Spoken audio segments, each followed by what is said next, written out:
What's good with it, y'all? What's good with it? Pardon me drinking some water real quick. Y'all already know what it is, man. Welcome back to A1 Hoop Zone. Make sure you hit that like button, sub to the channel if you're new. Let's dive into it, man. So it's been a minute tapping in with y'all once again. Just finished getting this road work in, man. So I'm just sitting outside, cooling down a little bit before I start getting active on this house again. For y'all that don't know, in the middle of making a move, man, moving from the Midwest to the West Coast. So right now, man, like I said, just coming back to wrapping up a few things and getting ready to hit this road, man. But right now, again, like I said, just finishing road work, man. So I'm just sitting outside enjoying a little cool little 80 degree weather, nice little breeze. There's nothing like that 115 degrees, that different kind of heat, you know what I mean? That's out on the West Coast, man. You know, you know. But let's talk about it, man. So just wanted to tap in with y'all, you know what I'm saying, talk about a few things. First up, man, right off the bat, want to dive in a little bit about this showcase game with Team USA, just beating the mess out of Puerto Rico the other day. Beat them by 43 points. Showcase game. Doesn't mean too much. Obviously, doesn't hold much of a weight because it's just more so an exhibition, more so to warm up for, you know, it's in the groupings and to start that whole process for it. But we still gonna get, you know, have some takeaways from this, man. Again, it was a good win, won by 43, close in, you know, what I'm saying close in the first quarter, for, you know, second quarter, and then they just got away from Puerto Rico in the second half of the game. I think USA, you know, found their stride and they was able to get out and get you know, open, fast paced transition points, things of that nature. So this game got ugly quick, but again, it was close in the beginning. It was very close in the beginning. Funny thing is about it though, right? I was talking to somebody else about this, and I kind of made them think, gave them a brain scratcher. What you mean by that, A1? It's easy, man. When you look at it and you think of Team USA, right? People like to say, oh, it's a bunch of all stars coming together, and they got to figure out how to play together, right?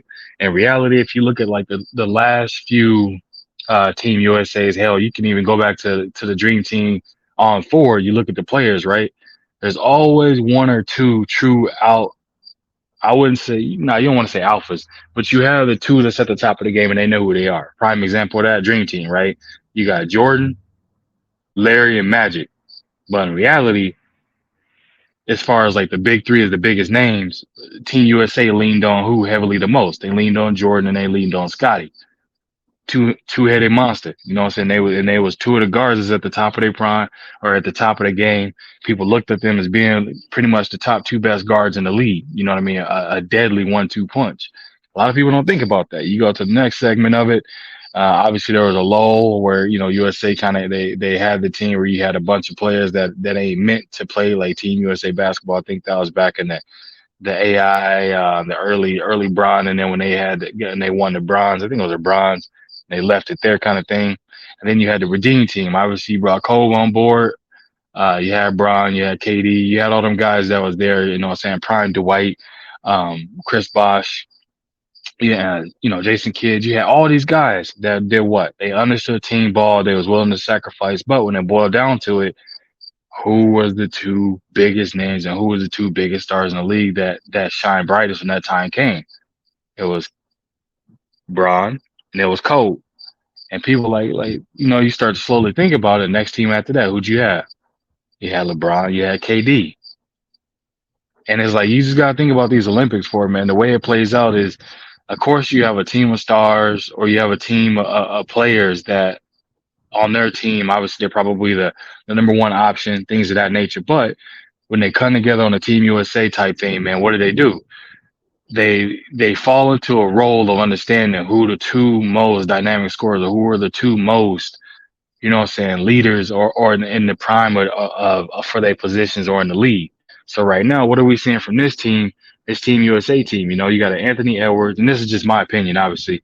You got an Anthony Edwards, a Jalen Brunson, a Brandon Ingram, and who else can I throw in here, man? As another person where you can say, okay, they're the number one option on their team. I mean, that might be pretty much it between them three, right? Now, when push come to shove, who can stay level headed the most and keep their head leveled in the biggest moments, right? I'm gonna have to go with the Anthony Edwards and Jalen Brunson. I think those two will be ultimately the two leaders of this team when it boils down to it. the ones that'll either get the most minutes or the ones that'll have that kind of LeBron and KD type pool for this team. Why do I say that? Anthony Edwards at his size and that with his athleticism and the things he can do on the court, he automatically jumps ahead of a Josh Hart. He jumps ahead of a Mikal Bridges. He jumps ahead of a Halliburton. He jumps ahead of a Austin Reeves. Why? Again, his size, his athleticism, he can do everything they can. But again, he's more efficient at doing it. He's the number one option for the Minnesota Timberwolves.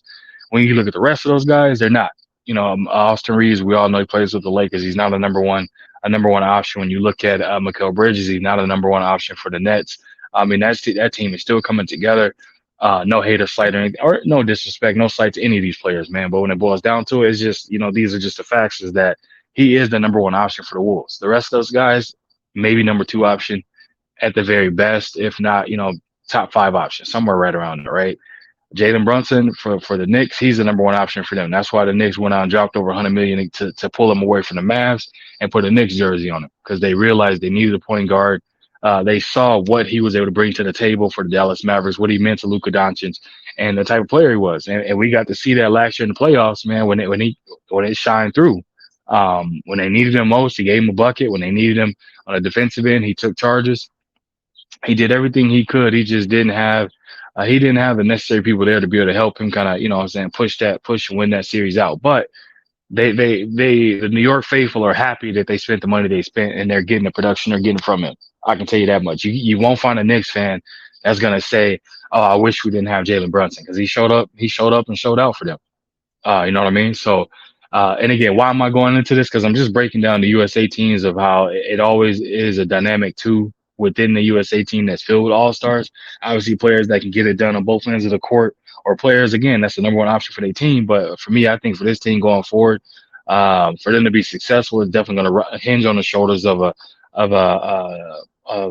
Brunson. It's going to hinge on the shoulders of Anthony Edwards. I know Josh Hart is going to be saying making his return and coming in. But let's be honest, he is no Anthony Edwards and no Jalen Brunson. Josh Hart is a very solid team player, smart basketball, high IQ player, but he can't do the same thing Anthony Edwards does. Let's be honest about that.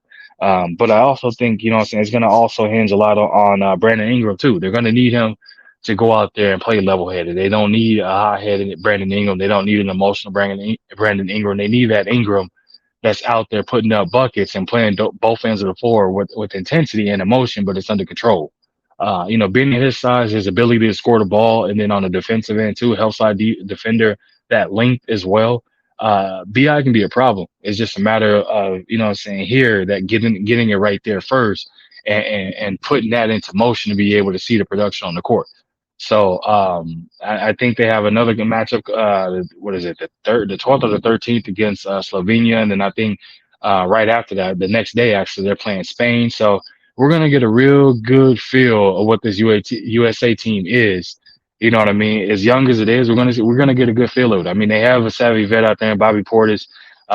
We saw, what I'm saying, win a title with Milwaukee, so he brings a lot of veteran leadership to the team. So we got him out there that you can see.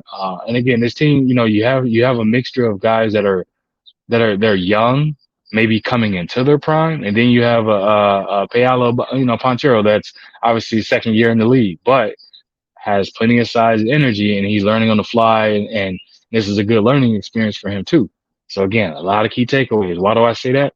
Look back at Anthony Davis, man, when he played for Team USA as a rookie or a second year, and then obviously what he was able to do the next turnaround. You know what I mean? What that meant to his game and the type of leap and bounds that he was able to make in his NBA career just from that experience.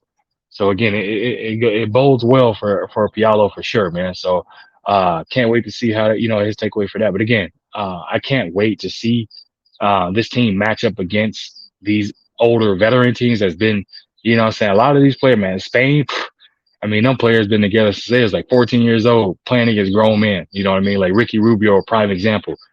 He turned pro at like 14, 15 years old. You know what I mean? And he's still in the league to this day. I know he just took a hiatus for personal reasons and things of that nature to get his mental right. So wishing and hoping him the best and everything works out for him. But again, he was playing against grown men at 14, 15 years old. Same with Luka Doncic as well. Exact same thing, playing against grown men as a teenager. So for them, they're used to the physicality, they're used to the to FIBA rules, they're used to all these things, man. So it's gonna take Team USA to get used to that. As a teenager, they don't necessarily get to play against NBA caliber or pro level caliber players. But I mean, if you're good enough as a team, you go to camps, you're playing against older players, but you're not playing against, what I mean, like grown men and like and FIBA tournaments on big stages like that. It's just it's just not the case. But in this case and situation of it, man, I can't wait to see it. It'll be a good test for them. Again, it's an exhibition, so it won't mean too much. But at the end of the day, it's definitely something you can take away from it. That you definitely can utilize and take away from it. You know what I mean? Definitely something to put in the back pocket and gain that experience for and garner that. Because Steve Kerr is definitely going to do some coaching, man. He's calling for them to push the tempo because why he realizes this team is young, they're built for speed, and they're built for up tempo. He doesn't I wouldn't say he doesn't have much faith, but he realizes the strength for Team USA is up tempo. Right now is putting up shots in a hurry and getting after it and pushing the tempo. That's their main strength right now. If you slow the game down against a team like Spain or Slovenia or Australia or something like that, they're gonna beat you up inside because they have the size, they have the physicality. I mean, we have a Jared Jackson in the middle who's definitely a hell of a rim defender and protector, but it's different when you're playing against like solid 7 footers and you have a few of them out there consistently and you're doing all that banging away. You only get 5 fouls. Unlike the NBA, you get 6. You get 5 in a FIBA. Pardon me. So you only get a handful of fouls. So you got to use those wisely. And some of those fouls, what I mean, unsportsmanlike, you're getting free throws. So the rules are completely different. And it's taking them some getting used to. The ball touches the rim. You still see some of these younger players. They're just kind of looking at it like, oh, is he gonna roll in? It's like, bro, slap it. You can slap it off the rim. It's something you have to. In the U.S., it's not something that we do on a regular basis because it's goaltended because it's not part of the NBA rules. So FIBA, as soon as the ball hit the rim, you can literally slap it off the rim and it's hard for players to get used to that. I know when JaVale was out there, man, it was like JaVale McGee shining moment. Why? Because I mean, he can touch the rim without jumping. So it's literally it don't take much for him to go ahead and slap around. So he was doing it with ease. But it's something these players got to get used to, man. Again, they're extremely young. And I believe at half court when they go into a half court set, what you're gonna see more one on one than you will more so than ball movement and plays being called. That's just me being honest. You're gonna see a lot of up tempo, and then if it comes down to half court or anything like that, you're gonna see a lot of one on one. You're not. It'll be. I'd be shocked if I saw any plays being called. Why? Because they don't have a Steph out there. They don't have a Clay. They don't have Buddy Hield. They don't have these players that can come off of a pick and automatically right into rhythm's 3 point shot. They don't have anybody on this team that you can think of as a knockdown shooter. Only person you can say that you probably have, or me personally, I would have confidence in that I could say maybe can catch and shoot would maybe be Brandon Ingram. And even with him, he prefers his shot off the dribble. He prefers to make his own shot. But we've seen with him, he has a very nice mid range, and now he's extended that out to the 3 point line. You know what I mean? I guess actually I take that back. Cam Tom, I think it's Cam Thomas, man. He plays for Brooklyn now. He played for them. He played for the Suns. He got traded with Mikal. I think his name is Cam Thomas. I could be wrong, but I know Cam Johnson. I think it's Cam Johnson. Y'all correct me in the chat. It's one of the two. Anyway, the light skinned brother that played for the Nets, he can catch and shoot. I've corrected myself. He is the one person on that team that I can see as a knockdown shooter, as a catch and shoot shooter. I have to give him credit for that. He is a person that can catch and shoot. But other than that, I think he's the only one. Everybody else is more of a create their shot off the dribble or create their, you know what I'm saying, like certain get to their spots as far as having their shot. He's the only one that I think can come off of a down screen or you know what I'm saying, a double button screen or something like that and pull up and have faith that it's going to go in. Catch and shoot type player. He's the only one. Everybody else off the dribble, create your own shot kind of people. But we'll see. Again, I keep going back to it because I want to see how this team is going to do. Very curious, very interested. I don't think they. I mean, they're probably. If we go out the Olympics, you have to favor them because they won it the last go around. Obviously with Steph, Kyrie, and all those guys when they teamed up and was putting on the show like they did. In the last USA games and stuff, but For this one, man, I don't think that they'll probably have Team USA favored to win it. And that's just me being honest. So it might be a good thing as them being looked at as an underdog because it might light a fire under their butt for them to kind of get to it in a different kind of aspect, different kind of way. And a lot of people are like, hey, well, what you mean by that, bro? It's like just go and look at these teams. Like I said, man, they've been together for what I'm saying 10 plus years. Some of them 15 plus years. These same players have been playing together. Team USA, we slap some players together, you know what I'm saying, try to build some chemistry and just rely on more so the athleticism and raw ability from that standpoint and talent level to go out here and win these tournaments and win these games. And I think that's what you'll see. But some of these Team USA players, man, like Jalen Brunson, Kevin Hart, Mikhail, and I think a couple of these other players, they played college ball together, so they've known each other since college. So they do have that chemistry, and they are comfortable playing with one another. So we gotta keep that in mind too. I almost forgot that point. We gotta keep that in mind. Some of these players had the chemistry, but on this stage and the magnitude and games like this, man, we're gonna have to see how it plays out. We have to see how it kind of doubles back into it. So y'all keep an eye out for that. Team USA, though, again, these showcase and exhibition games. I believe they have a game against Slovenia on the 12th, Spain on the 13th, and then there's one more after that. I can't remember the name of that team, but y'all keep an eye out for them, man. Y'all keep an eye out, and we're gonna see how this young squad can put it together and what they can do, man. Excited about it. Can't wait. Definitely want to see how it turns out. I cannot wait. I'm telling y'all that, man. But um, let's move on to the next point. What I wanted to tap in on with y'all again on this one. Stephen A. Smith, man. Stephen A. Smith. Let me take a drink of water on this one.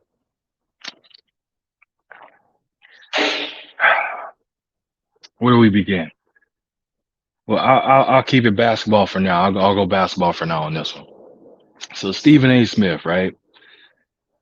My man's is out here. Well, he having a back and forth right now with Kwame Brown. We all know back in the day, he started the whole thing with Kwame with this Kwame Brown or Kwame, like mispronouncing his name and all that kind of stuff, calling him a bust and this, that, and the third. Um, but in reality, Kwame Stephen A. Smith's dream at lived out Stephen A. Smith's dream at one point in time. A1, what do you mean by that? Stephen A. at one point in time inspired to have a basketball career, but let's face it, he was ass. Correction, trash. Yeah, he just wasn't good. He made it to the point of being able to potentially play collegiate ball and or whatnot, and instead of pursuing his college aspirations as far as basketball, he decides to write a piece on his coach and saying he doesn't think he's physically capable or what I'm saying, some stuff I ain't really trying to repeat or talk too much on. If you know, you know. If you don't know, obviously do your research on it. But needless to say, he came out, he wrote a piece, and it did some damage to his relationship with the coach, and one thing led to another. Let's just say Stephen A obviously didn't continue any type of basketball career from that point. He became a journalist, as you will. Why? Maybe that was always his dream. He wanted to get in those locker rooms, see how those locker rooms operate, see how they work, and then take that and try and put it into a story frame and share it with the world type thing. My assumption, I think that's what he did. Who knows? But that's what he did do. So we're gonna talk about it. And so he obviously we all know he pursued being a journalist, became one of the biggest journalists, still is one of the biggest journalists, or whatever you want to call him out there, TV personality or radio personality, whatever you want to call him. Nonetheless, he's out there. Obviously, we know he got Mega Million deal or making millions with ESPN and one of the highest paid, has multiple shows, has a podcast. He has all these things, right? So, A1, why you bringing this? What does this got to do with his like basketball? I'm confused. Y'all keep walking with me. I'm gonna walk you right into it. So he got all these things, right? And again, y'all hearing what I'm talking about. None of this has anything to do with his physical abilities. It has nothing to do with, oh, he was a solid high school player. He was a solid, you know what I'm saying? He was a solid college collegiate player, anything like that, right? Notice that hasn't been said, and it hasn't been said for a reason. He was ass. Again, I repeat, um, absolute ass. And so he chose a different path. Obviously, it worked out for him. But the confusion is, how in the hell can you double back and be charging kids damn near $3,000 for a camp, for a basketball camp for you to come to and teach them about basketball? I'm confused. You got NBA players out here, the Stephs, the KDs, the Kyries, the LeBrons, the any that I wouldn't say the any who's who. Hell, Seth Curry for that matter. And that's no slight of disrespect to Seth. I'm just naming players that I know I've seen. They either have their own basketball camps or they attended and helped with basketball camps for the youth and for those in between or that have basketball aspirations and things of that nature. They not charging them no damn $3,000. They're not charging these kids' parents, these youth. They're not charging them no $3,000 to learn from an active NBA player that is highly skilled and still in the league and has a name for themselves. They're not charging them $3,000 to attend a basketball camp. And y'all like, what? What you mean, bro? Like, hold on, what? Stop the break, pump the brakes. I mean, y'all heard what I said, right? I mean, I can repeat it again. The players I named, y'all heard. They not charging them no 3,000, damn near $3,000 to attend an NBA camp or a basketball camp. I'm sorry, not NBA, but a basketball camp. They're not charging them that. But you got Stephen A. Smith, a person that can't go out here and jump over a phone book or knock down five threes in a row, charging kids close to 3,000 or $3,000, approximately $3,000 in admission fees to attend a basketball camp for him to teach them about basketball. Let that sink in. So you mean to tell me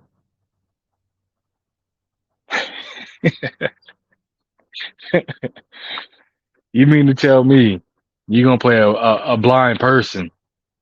You're gonna pay a blind person $3,000 for him to teach you how to see,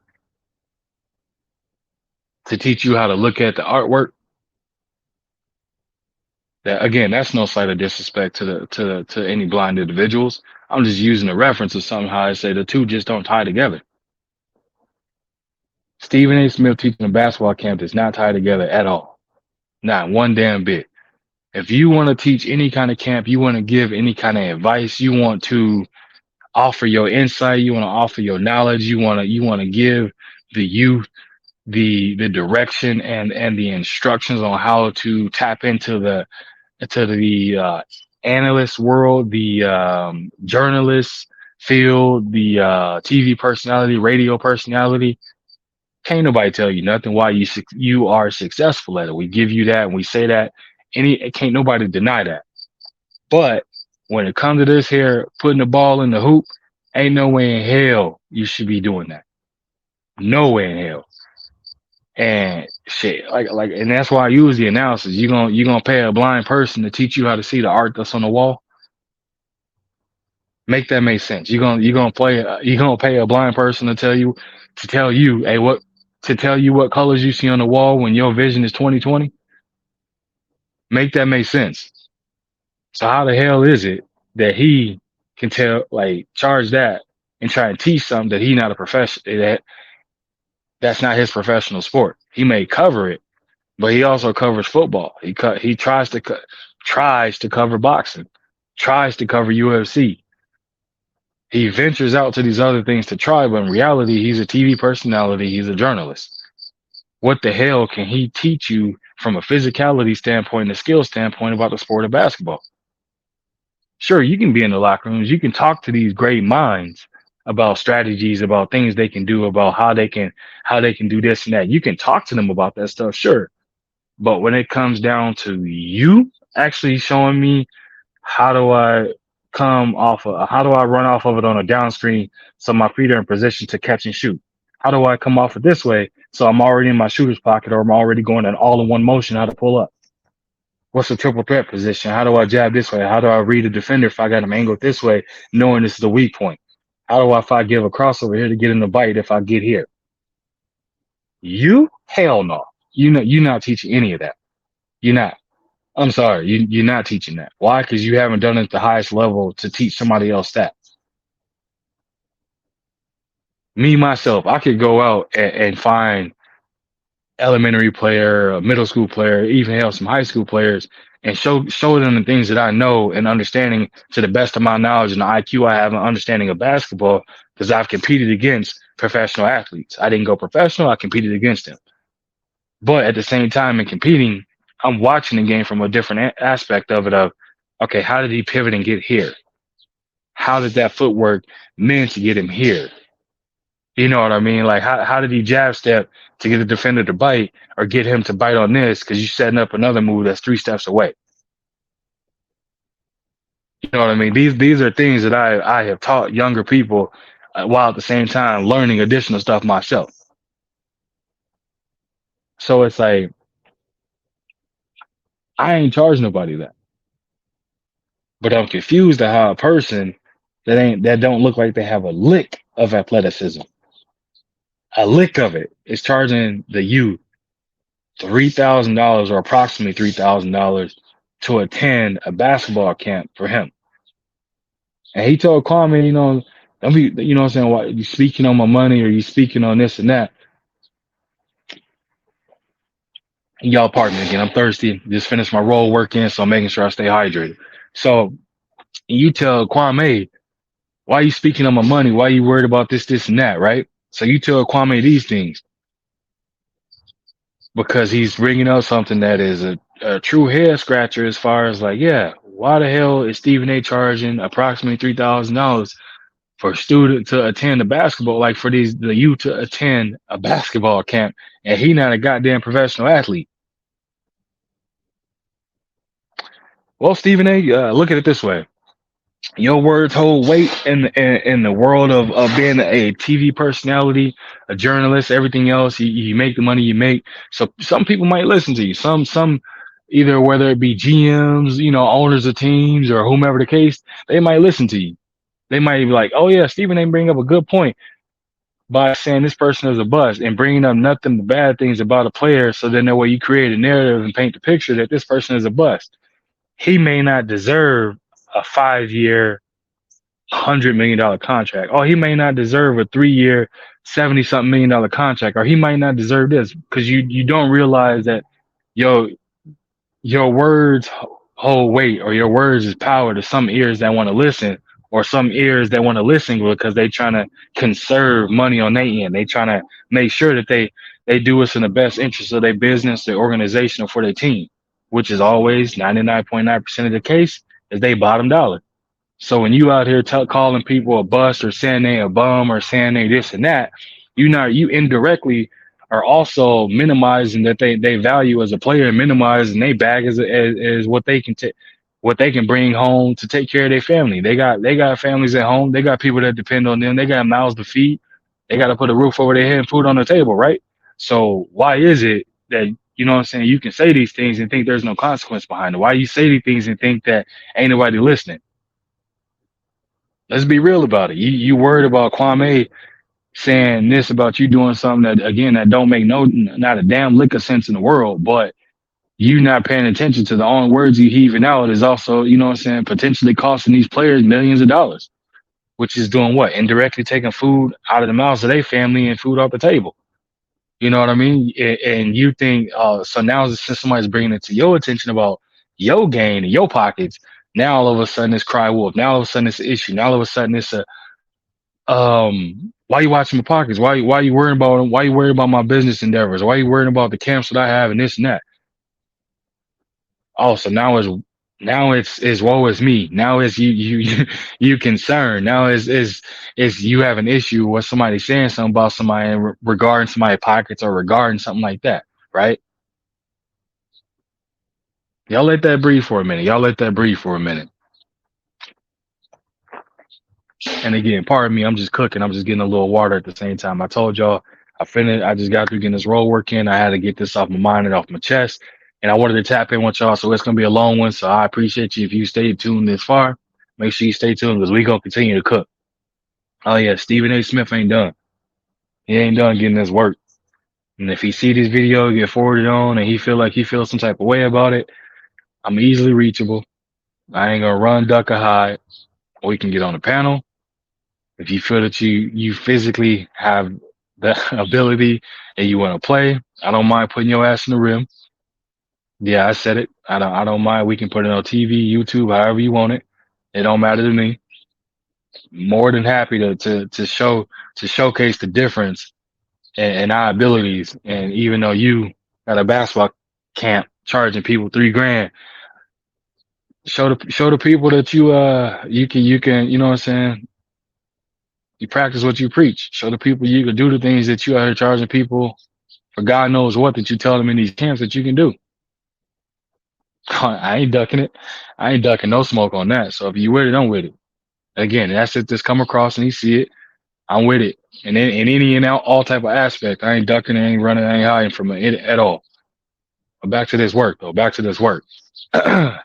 So it's again as well as me because Kwame calling that part of the game out on you, and now you want to sit here and cry wolf and say why you watching this and why this and that and stuff like that, right? But you had no problem talking down on Kyrie. I ain't never said nothing bad and that. You ain't got to talk bad about somebody to say something bad about them. You ain't talk like you don't like I said. There's a way you can say things without saying it. There's a way you can disrespect somebody without disrespecting them. Some backhand compliments, things of that nature. Yeah, those things exist for a reason. So you can come out here with your big words and try to, all that is irrelevant to me personally. You know what I mean? But it's when push comes to shove and when them actions is put into action. Yeah, y'all know what I'm talking about. We get into it. We absolutely get into it. So it's like you see these things, you see the players you done talked about, you see the AIs you done mentioned, the Kobe's you done mentioned, all these brothers, man, in all different aspects. Mayweather when he was on there, and again, I'm going athletes now. We're not just sticking to the basketball. We're going athletes now. You know what I'm saying? Ray Lewis, the Ray Rice situation, Randy Moss is that everybody, Dak Prescott, Ezekiel, like everybody, bro. And again, I'm going down the line of athletes that I know where you done said something slick about, and then you try to hide your hand like you didn't say it. Not realizing, bro, you on national TV, everything is recorded. Somebody done DVR'd it, somebody done called it in one way in capacity for you. So they can think we're in the world where everything is on there. YouTube is here. This video is on YouTube. So you're getting it live in effect. So again, bro, when I tell you these things and how I'm cooking on this, man, y'all pay attention to what I'm saying to y'all. Y'all don't believe me, go back and look at it. Do your research of it. You see it firsthand for yourself.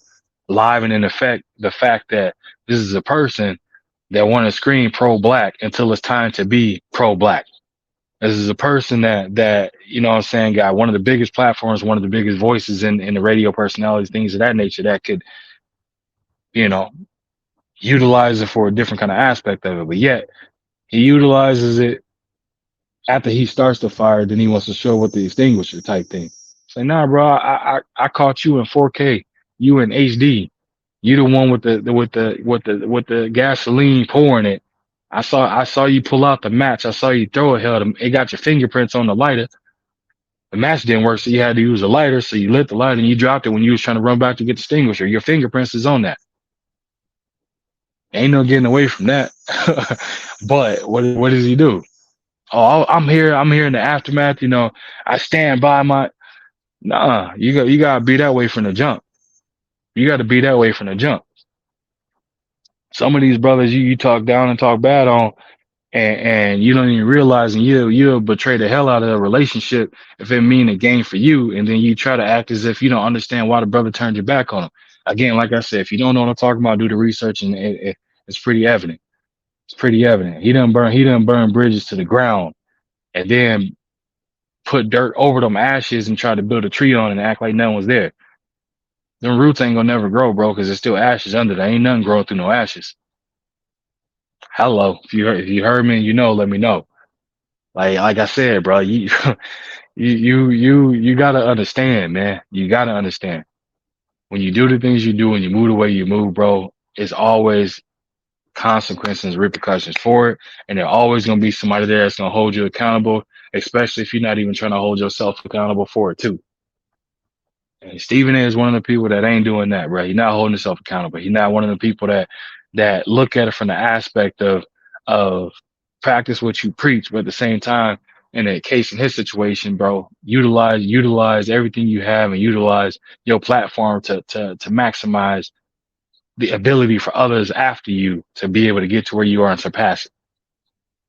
He don't care nothing about that. Don't care one bit. And then when I look at him, I can't take it too serious, to be honest with you. Can't take it too serious. I look at Stephen A. Smith, man, I look at it as a joke. Same way how that boy hairline is, it's a joke. It's a joke, man. And that's probably a low blow. Let me let me knock off the joke, man. Anybody that know I'm a jokester, but let me knock off the joke about his hairline. Let me get back to this work about just talking about, you know what I'm saying, what man's is out here doing. You being held accountable. You know what I mean? You definitely being held accountable. Kwame holding your ass accountable. I see my brother Ticket TV holding your ass accountable. Willie D holding your ass accountable. Um, yeah, these are people that's not letting they not letting it go. They not letting it fly in any type of capacity, and they not letting you sweep this under the rug at all, bruh. And I'm not gonna let it happen either. Yeah, I'm a super small channel, but I'm paying attention. I'm a tiny channel, but I see the big picture. You know, so I see what's going on. I see the things. But the one thing that one question that people keep asking, or more so asking now, hell, I'm definitely asking is, what the hell is you teaching for 3 grand to the as an admission fee? What you showing? Show us. Show me. What is it you out here showing these youngsters that, you know what I'm saying, they cost them 3 grand for, and it's gonna take their game to the next level? What are you showing them that they can't learn on YouTube by themselves? What they coaches in the gyms, what they parents, what they dads, what they moms, what they brothers, uncles, cousins, sisters, best friends. You know what I'm saying? What are you showing them for 3 grand that none of these people can't show them themselves? That's just a question for the people. I mean, I'm pretty sure the people want to know what are you showing them? What is it? At this point, I'm pretty sure anybody can pull up a basketball camp and see the full actual training footage on YouTube for free. There are clips and glimpses of Steph Curry. So I guess I can just say Under Armour camps, Nike camps, Reebok camps, Adidas camps. There's clips and pieces that you can see on YouTube of how and what they doing in these camps. And y'all pardon me, little personal little PJ going by real quick, but explain that. Somebody tap into his ear and have him explain. Hell, just verbally explain it. He ain't even got to show the footage. Just verbally explain it. What you teaching them? What you teaching that cost them 3 grand? Let me know, please do. Let me know. Yeah, 2 year old, 1 year old. Let me know because they get an age and my son already he a hell of an athlete already. 2 years old, he doing everything like his daddy used to. So I can already tell what type of time my son gonna be on when he get an age. That boy gonna be a threat in all sports. So I'm curious to if I was like, oh, you know what, I'm gonna send him to a camp because I feel like this person might be able to take them a little bit, you know what I'm saying, from a knowledge and IQ standpoint, or just even an experience standpoint. They're gonna be able to take him from here to here. I want to be able to see where my money's going towards. Not when I go up here, enroll or enlist in a camp, pay my money, and I show up and I see that hell, I mean, he ain't learning nothing except for dribble with your left hand if you see a defender coming from your right. Oh hell no! Get your stuff. We're going home. Uh-uh. What you showing? What you telling? What you sharing? You know what I mean? So from just from the basketball camp, you know what I'm saying, camp standpoint of it, I feel that's whack. That's whack as hell. As that should be beneath you in any and all type of capacity. That's cool to go to some, I would say, high schools or colleges and just sharing. sharing a story or an experience that you experienced from your youth or younger days when you were around Hall of Fame coaches, Hall of Fame players, current, you know what I'm saying, living legends, current players that are the face of the league, things of that nature. That's cool, right? Because you're allowed to provide insight to conversations and privy to information that most aren't. But there's some of the conversations that you can definitely you have and can share with the world that people can take away and be like, this is what motivates this person. This is how you can find what your personal motivator is every day. This is how you get it going. This is how you do this. This is how you do that. These are the people that can maneuver you to help you get the best opportunity to reach your dream or your goal. Again, those are things you can share because you do it, but you do it from an aspect and in a way where it's like you're not committed to doing it and seeing it through. When you mention something versus you elaborating and doubling down on it, it's a big difference. It's a big difference. And again, for y'all that's watching this, y'all know exactly what I'm talking about. And if you don't, leave me a comment and I'll happily explain it because I respond to each and every one of my comments. I don't leave none of them hanging. I don't leave you in doubt. I don't leave you second guessing. None of that. I respond to every single comment. So if you within doubt, you don't know, you clueless, you unsure, you need clarity, any of that, hit that comment section. And I guarantee you, either within the hour or within the hours or hour, you're gonna get a response, full detail, non-computer generated, none of that BS. I'm gonna respond to you, and we can have a conversation going from there. We can have a back and forth on it. Because one thing I'm gonna say is that whenever I talk about something and I discuss it, I discuss it from a glass half full aspect of it. I can know that I'm right and believe that I'm right, but I'm gonna always try to appreciate, respect, and understand where you came from with what you're saying versus what it is what I'm saying. You know what I mean? I'm never gonna think my opinion is the right opinion and only opinion. That's only a fool would do that. So in my case and situation, nah. You disagree with me, let me know. Hit me in the comments about it. Happily have a conversation. Ain't no ducking it. When I go live, if you disagree with something, I'll drop the link in a hurry because it's all about having a conversation. You know what I mean? So in the case and situation of this, we're just trying to have again that conversation. What's that conversation? A1, Stephen A. What are you talking about in these camps that are running these youth or they parents, whomever's paying for it, the consumer, $3,000? What is it? We want to know. We want to know. You know what I mean? We want to know. We want to know. We ain't sitting here. We ain't thinking like, oh man, you know what? I bet it's worth it. No, hell no. Don't leave us. Don't leave us in. You know what I'm saying? This ain't a cliffhanger. This ain't no thriller of a movie. You know what I mean? You ain't gotta leave us like. Tell us. Let us know. What is it? You know what I mean? Tell it. Like tap into it. What is it? Because I can guarantee you what. Kwame gonna keep talking about it. Willie D gonna stay on your head about it. Ticket TV gonna stay on your head about it. Anybody that realizes and sees the type of person Stephen A. Smith is and how he give it up, they not gonna stop talking about it, bro. They not. Why you think I ain't gonna say I dropped this video to sit here and spend 30 minutes talking about it, but hell, we still going on it, so clearly there's more to talk about.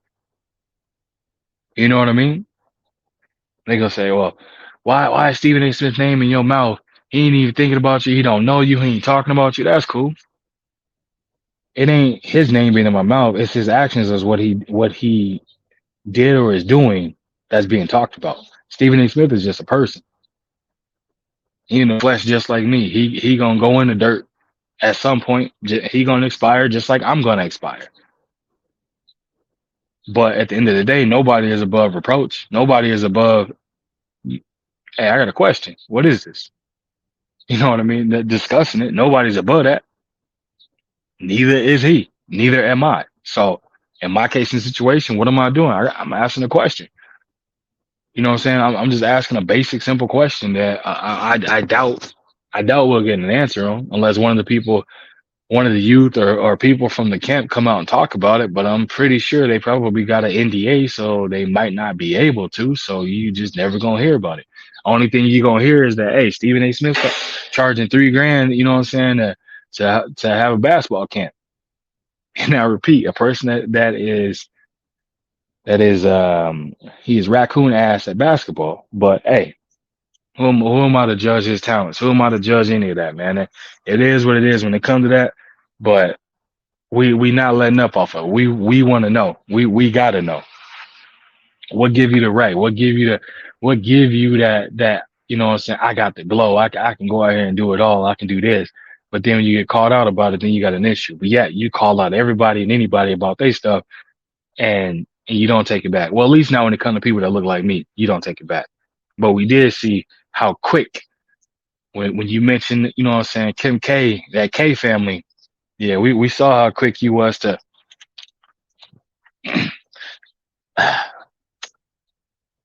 I want to say I'm sorry. You know, that was a terrible, terrible analogy, terrible thing to say. I do not believe that, and I want to offer my deepest apologies to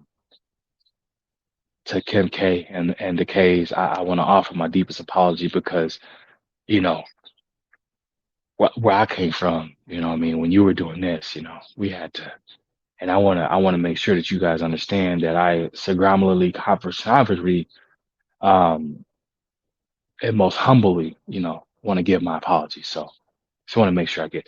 Yeah, we saw that quick. We saw that real quick. We saw that rah energy go from how you have it for us to. Yeah, I just want to make sure, I just want to come out and apologize to and let you know I didn't mean what I said. I don't believe that wholeheartedly. I don't believe that, and I will do whatever it takes to make sure y'all know I don't believe that. Like, so can you try and blame the suit and say that that was pressure from up above? Was it fear of potentially losing either endorsements or your job, or was that did you just feel that you was out of bounds and you said something that you shouldn't have said, and you felt appalled to you needed to apologize? Again, we the people want to know. I'm just asking the hard questions. You know what I mean? What was the impromptu quick apology? 'Cause last time I checked, when some of these brothers, what I'm saying, you put down, you wasn't quick to apologize. Hell, you never apologized. You was quick to, I said what I said, damn it, and I meant it. I stand on what I said. Now, could I be wrong? I could be wrong, but am I wrong? No, absolutely not. No.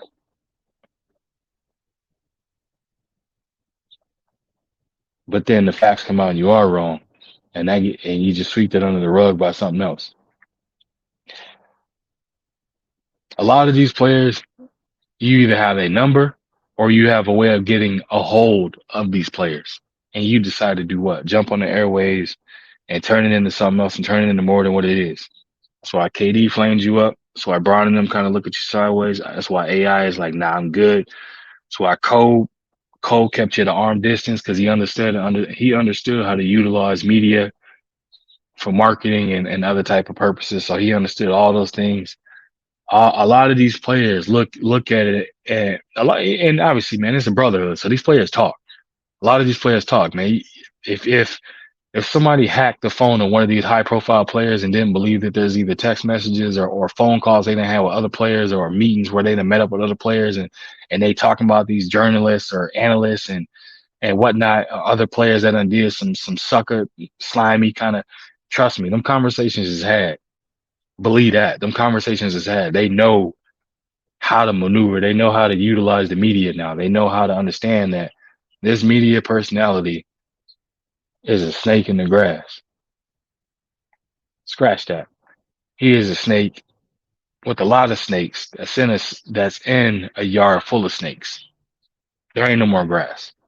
The only grass they have is the one that they have that's artificial that they taking care of and knowing. I know nothing ain't in here because it's a sealed off in the room. Can't nothing get in here. A lot of these players is tight lipping it now. They not sharing. If y'all noticed this, they not sharing the things they used to. They're not going out here and giving these one on ones like they used to. Why they learn from the experience of these veterans, and these veterans is telling them like stay away from these certain individuals, stay away from these certain, you know what I'm saying, this and that, because they're gonna burn you the first opportunity they get. They're gonna utilize you for a story and a potential promotion within a job, or a lucrative deal with a different company or something along those lines. They're gonna do that for their own personal gain. Stay the hell away from them. That's what's happening, and you're seeing it. You see the whole thing that's going on with Zion, and how his name plastered across these airways, this, that, and the third, and stuff like that, man. One of two things. New Orleans trying to utilize that to say there's a breach of contract, or it's what is it? Behavior detrimental to the team, whatever kind of excuse they're gonna deem to either A, get up off his contract, B, move him to another team. But these are things that's being put in the back pocket, and people are missing it. They don't look at it from that aspect. That's something that they do.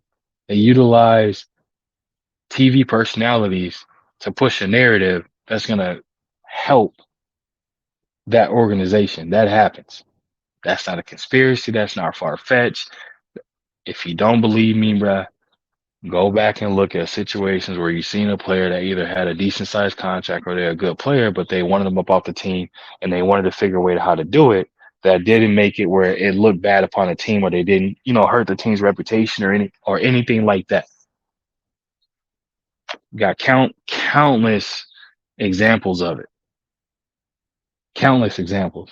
But again, why A1, why are you talking about? I'm just shedding light and bringing light to things where I feel like people don't really look at. They just want to look at certain aspects of it. I feel like almost every almost every sport is dirty to some degree, but it's just how dirty is it? Because every sport at the highest level like that, when it's professional sport, guess what? At the end of the day, it's a business, and we all know at the end of the day, what business is booming when money is coming in. When it's cash flow, business is booming. That's just a fact. So when I look at it, I look at this situation of it, man. I just feel like Stephen A. Smith is out here doing something like doing this that just it. I wouldn't just necessarily call it uncalled for, but this is just one I feel like an explanation is needed, bruh. Absolutely, an explanation is needed. You can't sit here disrespect a multitude of NBA players, some being Hall of Famers, some being current players, rookies, second year, third year, some being seasoned vets, some retired, some all stars, some face of the league. And then you go out here and you charge, if not the same or more than some of these players or companies that have earned that right because they put in the work, or they did certain things, or they're doing certain things, or giving these certain players that attend their camps inside access to certain NBA scouts, or college scouts, all these different things. Last time I checked, Stephen A knows a couple people, a few people in the NBA, some higher powers and things of that nature, but he ain't no damn scout. He might be able to offer a name and say, "Hey, I saw this player. Y'all might want to," and tell a GM or something. Y'all might want to tell your scouts to take a look at this person. How often do you think he do that? How often? Because last time I checked, the only thing I ever hear coming out of his mouth, he's a bad man. Everybody else, I ain't hating on the brother. He deserves to get his money, but I don't think they should have gave him that much. He deserves to get his money, but I don't think he's worth that much. I ain't counting pockets, but he got to live up to the contract. He got to finish out his contract. He got to do this with his contract. When the last time y'all done heard him talk about an up and coming person or mentioning it? Was the last time y'all done seen on the platform where he says, Y'all keep an eye out for this up and coming player or this college player, because even though he in college, I went and saw with my own eyes. And there ain't nobody told me to do this. Ain't nobody paid me to do it. I'm mentioning because I'm going off script, and I just want to give that brother a shout out because of his talent. When's the last time? Again, man. And this is off the top of the head of things that I just know, things that I already know. He responds, if he responds to this video, he want to go into a little back and forth on it and this and that. I'll be happy to dig up every single receipt and run down through it and show. I'll run them across the screen on every single one. Hell, I won't even show myself. I'll just do my voice. Every receipt will drop at the time it said that receipt will drop. You see that video, that clip, the timing of it, every single aspect of it. So I'll make it easier on the viewership. So y'all can be like, damn, I did not know A1 had it in the bag like that of being able to, yes, yes, this bag runs deep. This bag run deep. Ain't no, oh man, it's just this, nah, this bag runs deep. Some people may look at it and say, hey, A1 talking his today, man. Nah, it ain't just today. I drop jewels and I drop a video. It's just a matter of paying attention. I drop jewels, but it's just a matter of having a focus point on something I wanted to talk about. And this was one of those things I wanted to talk about. I wanted to talk about Stephen A. Smith and his downplaying of brothers that look like me, his downplaying of athletes that have made it and living a life that he want to live. So he's forced to live either vicariously through them, or he's forced to do what? Um, a stand or a vantage point, or take a stance of hate or dislike towards this brother. That is why I'm talking about it. When you sit up here and hate on your own, when you sit up here and side eye your own to big up this one, apologize to this one, but you ain't never addressed your own with an apology, or you ain't never addressed your own with bigging them up the right way, sticking your neck out from certain standpoints of it. Only person I done heard you say something about, y'all watch out for this brother. He is an intellectual and he is coming and this, that, and the third is Matt Barnes, saying because he wanted to run for an office seat of some sort, whether it be city council, mayor, or governor, something along some type of government official type job. I don't remember the exact level that he was talking about running for some type of office. That's the only person I heard him say as far as bigging up from an aspect of it. Everybody else, it comes with a little at the bottom. Y'all put up the disclosure when you was talking about LeBron's family, or talking not LeBron's family, excuse me, talking about LeBron. It's put up the disclosure, put up this, put up that, but it's never a situation where you just bigging up your people, sticking with your peoples in some kind of way capacity. I'm not tearing down no other to big up the other.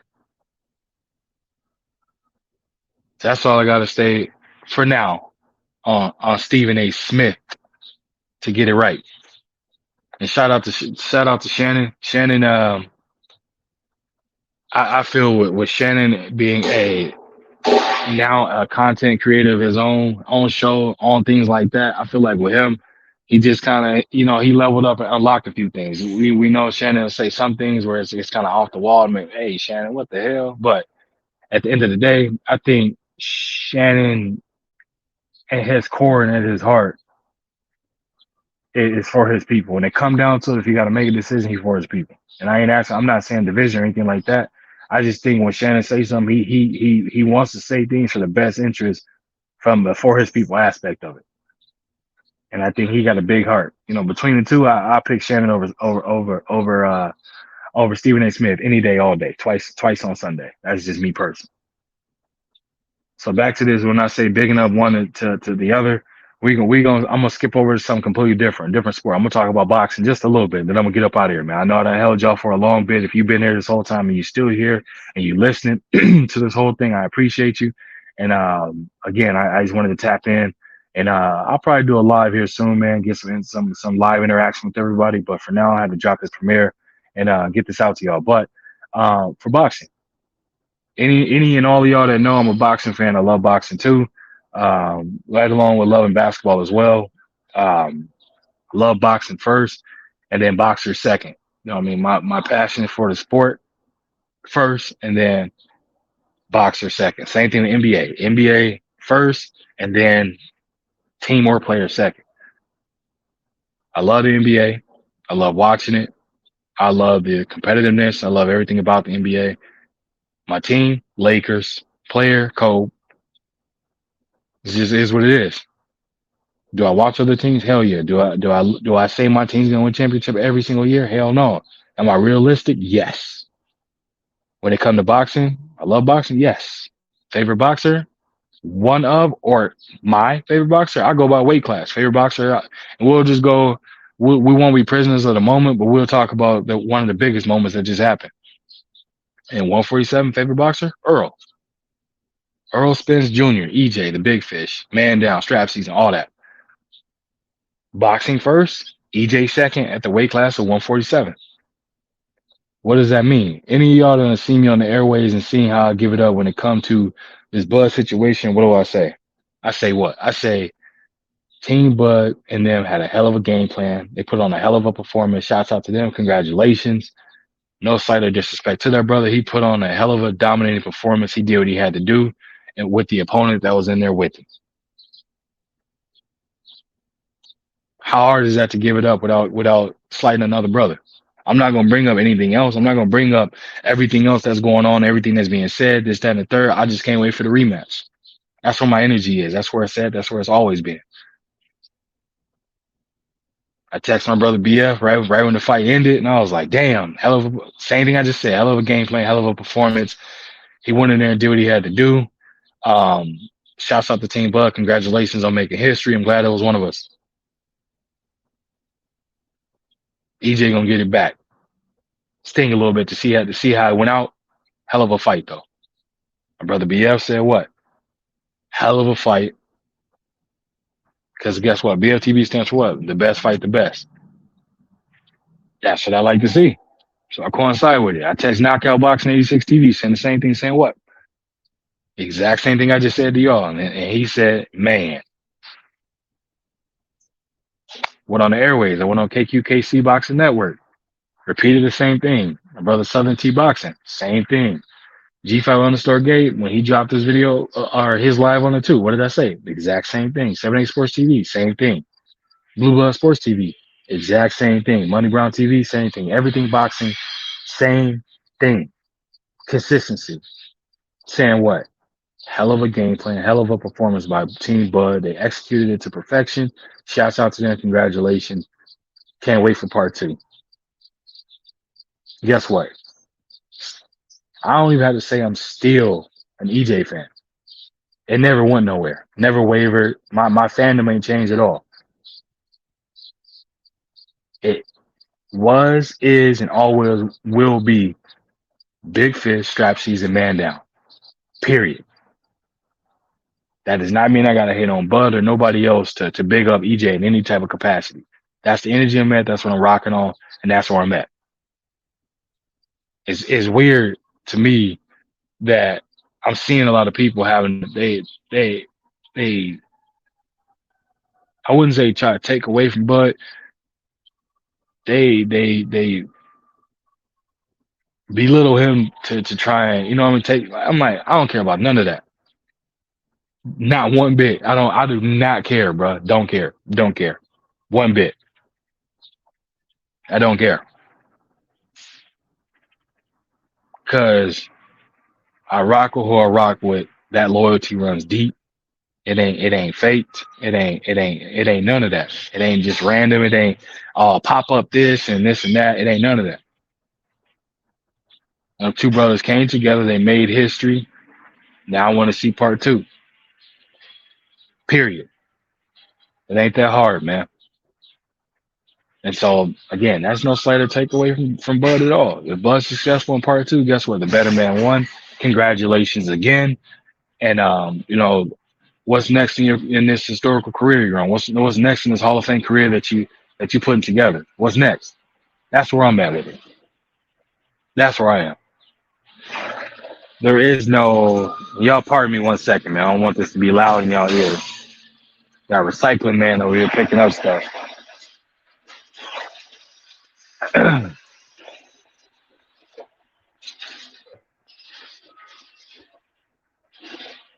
But that's where I'm at with it. It's literally me just saying like with Bud, that's where it is. And I understand why it's so hard for people to kind of to understand that, like wrap their brains around that. You know what I mean? Like I'm seeing a lot of weird stuff, and I get it. You know what I'm saying? People jumping out there, they gloating, they floating on it, they on a high of the wind, and I told y'all, and this that. Hey, that's cool. All that is cool. Talk your ish, talk it, talk it, talk it. But then you seeing some people that out of nowhere, all of a sudden, Bud fans, out of nowhere, all of a sudden, it was I knew it, and so it's like I say this, and y'all probably didn't heard it's the same. One of the regurgitated messages out there. Bud fans, watch the new Bud fans that come around, because they if Bud loses, they still gonna be there like y'all gonna be there, or is they gonna be the ones that all of a sudden they disappear, and I knew Bud was a fraud, this, that, and the third. Just watch it. Watch the new fans that's rolling in. The true Bud fans, y'all know who y'all are. The ones that's rolling in for the moment, or the ones that just hated EJ. Yeah, hey, we see y'all. I mean, even the Bud fans see it. The true Bud fans see y'all asses too. So y'all just keep running. But again, like I said, man, hell of a performance, hell of a game plan, hell of an execution by Team Bud. Shouts out to them. But y'all know how I'm rocking, man. Y'all know how I'm rocking. It ain't even a question, which is why I say I don't have to say I'm still. Nuh-uh. Ain't a question. Ain't no switching up over this way. Ain't no switching up, bro. That's a one-way street, period. Ain't no making a U-turn on this street. Yeah, ain't no making a U-turn on this highway, bro. This is the whole way. The whole way. But that's all I got for y'all, man. I appreciate you. If you rocked out with me this entire live or premiere video, I appreciate you stepping in, rocking out with your boy, man. I know it was a long one, so again, I appreciate you tapping in and listening to the whole thing. Hopefully, you took some away from it. Hopefully, you enjoyed it. Leave me a comment in the comment section. Like I said, I'll be sure to respond to each and every one of y'all. I always do. I never leave a comment unread or unresponded to. If you wish to tap the Cash App or the Venmo, that information is scrolling right there at the bottom of the screen, man. And again, make sure you hit that thumbs up, subscribe to the channel. If you got anything for me, hit me in the comment section. Let me know. I appreciate y'all, man. Y'all be easy, stay safe out there, and we gonna be back with another one.